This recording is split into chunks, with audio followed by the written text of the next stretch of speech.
자, 이번 단어는 운동입니다. 운동. 운동을 우리가 어떻게 표현할 수 있겠냐, 이걸 살펴보겠다는 거예요. 그래서 운동을 얘기하기 전에 먼저 이거 왜 이러지?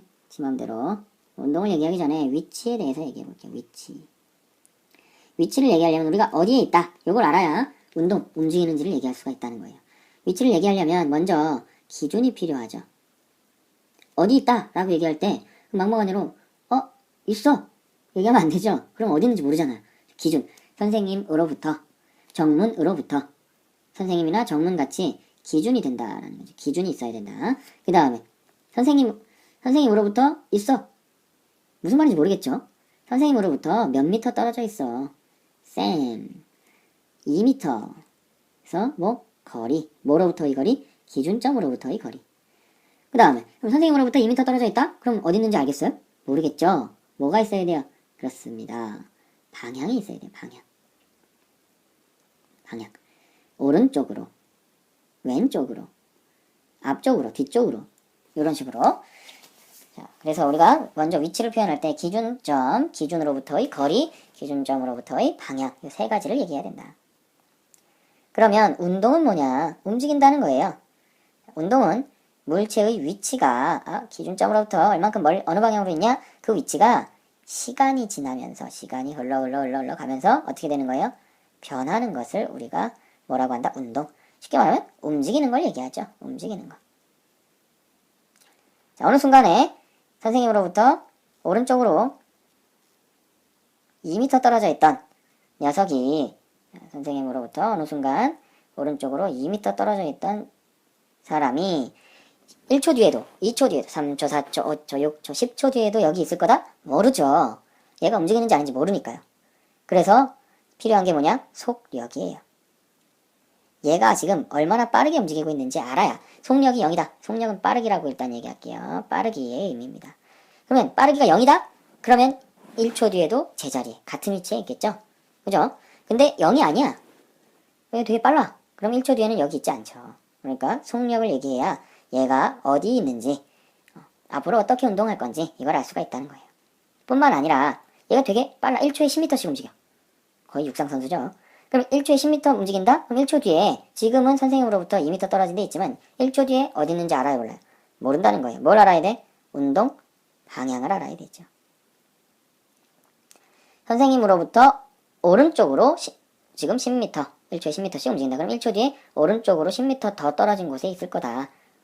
선생님으로부터 12m 떨어진 곳에 있을 거다. 이런 걸 알 수 있잖아요. 그렇죠? 그래서 운동을 표현하려면 속력, 빠르기를 알아야 되고, 그 다음에 운동 방향을 알아야 됩니다. 그 전에 먼저 기본적으로 위치라는 게 어디에 있는지 알아야 되겠죠. 그래서 위치, 속력, 운동 방향. 위치를 안다고 할 때 속력과 운동 방향을 알아야 얘가 앞으로 어떻게 운동할지 알 수가 있다라는 거고요. 그러면 이 속력은 어떻게 구하냐? 속력은 빠르기라고 했죠? 속력은 빠르기인데 빠르기를 어떻게 구하냐? 시간분의 이동 거리로 나타낼 수가 있다. 똑같은 시간 동안 많이 움직이면 뭐예요? 이게 빠른 거죠. 그러니까 시간분의 이동 거리로 나타낼 수 있다. 그러면 단위는 어떻게 될까요? 시간의 단위분의 거리의 단위. 거리 미터의 단위분의 시간 세크 초. 요게 속력의 단위가 되겠다. 혹은 우리 자동차 같은 경우에는 어떻게 돼요? 킬로미터 퍼 아워. 시속 몇 킬로다 이렇게 얘기하죠. 여기서 시속은 뭐예요? 요거 시간, 1시간. 그 다음에 킬로미터가 이동 거리예요. 1시간 동안 몇 킬로미터를 움직이냐. 이건 여러 가지로 쓸 수 있어요. 만약에 달팽이 같은 경우에 1시간에 몇 킬로미터 달리는지 우리가 얘기해요? 아니죠. 달팽이 같은 경우는 1시간 동안 몇 미터 움직이냐, 아니면 1시간 동안 몇 센티미터 움직이냐, 혹은 1분에 몇 센티미터 움직이냐, 1초에 몇 센티미터 움직이냐, 이런 식으로 얘기할 수 있죠. 그래서 속력의 단위는 딱 몇 개 정해져 있는 게 아니라 거리의 단위를 뭘로 나눠요? 시간으로 나눠요. 시간 단위분의 거리의 단위가 뭐다? 속력의 단위가 된다. 뭐든 상관없습니다.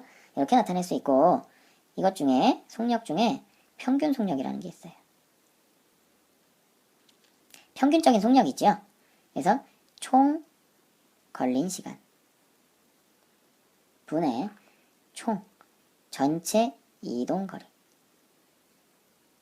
자, 우리가 반평균 70점이다 라고 얘기하면 반 친구들이 전부 70점 받는 거예요? 아니죠. 어떤 친구 10점, 빵점, 100점, 80점 등등등등. 그러면 이 70점이라는 건 모든 친구가 70점을 받았다고 할 때 우리 반의 총점 700점이 나온다라는 거죠.